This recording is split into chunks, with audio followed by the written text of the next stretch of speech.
राम प्रसाद अपने ऑटो में बहुत गुस्से में घर आया था। वो घर आके पार्किंग भी ठीक से नहीं करता है। गाड़ी को दीवार से चिपकाकर लगा के वो उतने ही गुस्से में वहाँ मौजूद एक बेड पे बैठता है। वही दरवाजे के पास उसके लिए इंतजार कर रही उसकी पत्नी रमा देवी ये सब देख, अरे क्या हुआ जी, क्यों इतना गुस्सा? गुस्सा नहीं तो और क्या आएगा, ऐसे वो क्रोध में बात करता है। हाय भगवान, पहले ये तो बताओ कि हुआ क्या, इस गुस्से का कारण क्या है? अरे हर रोज इतना मेहनत करके जो पैसे मैं कमा रहा हूँ वो सब तो पेट्रोल भरवाने में ही जा रहा है। अब मेरे बचत के क्या पैसे रहेंगे और मैं क्या कमाऊंगा? अच्छा, तो बढ़ रहे पेट्रोल रेट्स पे है आपका गुस्सा? मैंने तो कुछ और ही सोच लिया था। अच्छा, तो तुम्हें मेरा वजह छोटा लग रहा है?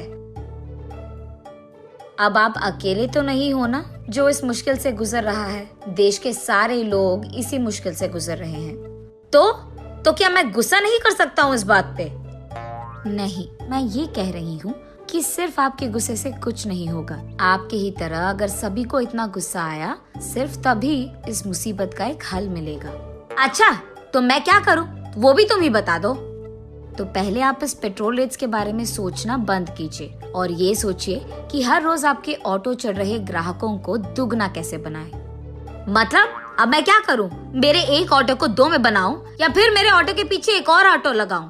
ऐसे पूछता है गुस्से में। इतने में रमा देवी कुछ कहने ही जा रही थी कि राम प्रसाद को ऐसे लगता है कि अचानक उसे कुछ समझ आया और वहाँ से उठकर तुरंत उसके ऑटो के पास जाकर उसे जांचने लगता है।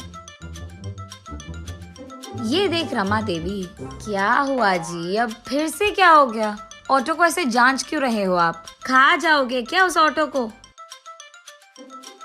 अरे नहीं, मैं ऑटो को नहीं खा रहा। अभी मुझे एक अच्छा आइडिया मिला है, बस यही सोच रहा हूँ कि उसको करके कैसे दिखाऊं, ऐसे कहता है।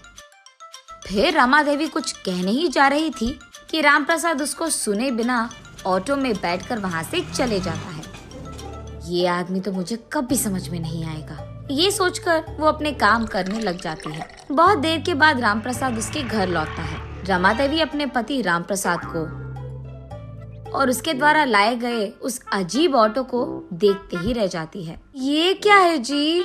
ऐसे पूछती है आश्चर्यचकित होकर। अब तुम ही तो कह रही थी कुछ देर पहले कि मेरे ग्राहकों को दुगना बनाना चाहिए, तभी मुझे ये विचार आया। मैं एक पुराने ऑटो को लेकर उसके सामने के भाग को काट कर उस भाग को मेरे ऑटो से जोड़ दिया है मैंने। अब मेरे ऑटो बहुत सारे लोग चढ़ेंगे और मुझे ज्यादा पैसे भी मिलेंगे। मेरा पति तो बहुत चालाक है, ऐसे कहकर खुश हो जाती है रमा देवी। अगले दिन से राम प्रसाद की सोच के अनुसार ही बिना कोई मतलब के भी बहुत सारे लोग राम प्रसाद के अनोखे ऑटो में सैर करने चढ़ जाते थे और इसी कारण उसको बहुत सारे पैसे मिलने लगे। उसका तो लाभ चल रहा था। ऐसे ही कुछ दिनों में राम प्रसाद का ऑटो सुबह से शाम तक बहुत भीड़ था और पैसे भी उसे ऐसे ही मिलते थे। इतना कि राम प्रसाद को आराम करने का भी समय नहीं था। ऐसे कुछ दिन चल रहा था। उसके बाद उसके भीड़ित ऑटो को देख पुलिस उसके पास आते हैं। ऑटो को रोककर ये कहते हैं कि परमिशन के बिना ऐसे अनोखे ऑटो को चलाना कानून के खिलाफ है। इसीलिए वो लोग राम प्रसाद को गिरफ्तार करके उसके ऑटो को भी स्टेशन ले आते हैं। पुलिस स्टेशन पहुंचने पर राम प्रसाद देखता है कि उसके ही ऑटो के जैसे वहाँ एक और ऑटो मौजूद है। वो देख उसे लगता है कि उसी की तरह किसी और को वही विचार आया होगा। ये सोचते हुए वो पुलिस स्टेशन के अंदर जाता है। वहाँ मौजूद पुलिस इंस्पेक्टर, क्या सोच रहे हो तुम अपने आप को? तुम्हारे इस अनोखे ऑटो में लोगों को बिठाकर ग्राहकों को डराना चाहते हो तुम? और इतना ही नहीं, तुम अपने ही जैसे ऑटो बनाकर बेच भी रहे हो। चल क्या रहा है हाँ? ऐसे पूछता है वो police officer. Sir, petrol rate बढ़ जा रहे हैं और पैसे कम पड़ गए, इसलिए पैसे कमाने के लिए मैंने अपना दिमाग का इस्तेमाल करके इस ऑटो को ऐसे बनाया, लेकिन मैंने कभी भी ऐसे वाले ऑटो बनाकर किसी को बेचा नहीं साहब। तब वो पुलिस ऑफिसर वहाँ मौजूद एक आदमी को देख, ये देखो, ये आदमी भी तुम्हारे जैसे एक ऑटो चला रहा है। जब मैंने पूछा उसने कहा कि तुमने ये ऑटो उसको बेची है, ऐसे कहता है। राम प्रसाद उस आदमी को देख ऑफिसर से ऐसे कहता है, साहब मैंने तो इस आदमी को कभी नहीं देखा है, ये तो पहली बार है इसको देखना। ये सुनकर वो पुलिस ऑफिसर उस आदमी की ओर गुस्से में देखता है और ऐसे कहता है, क्यों मुझसे ही खेल खेल रहे हो तुम? सच बताओ, ये ऑटो तुम्हें कैसे मिला?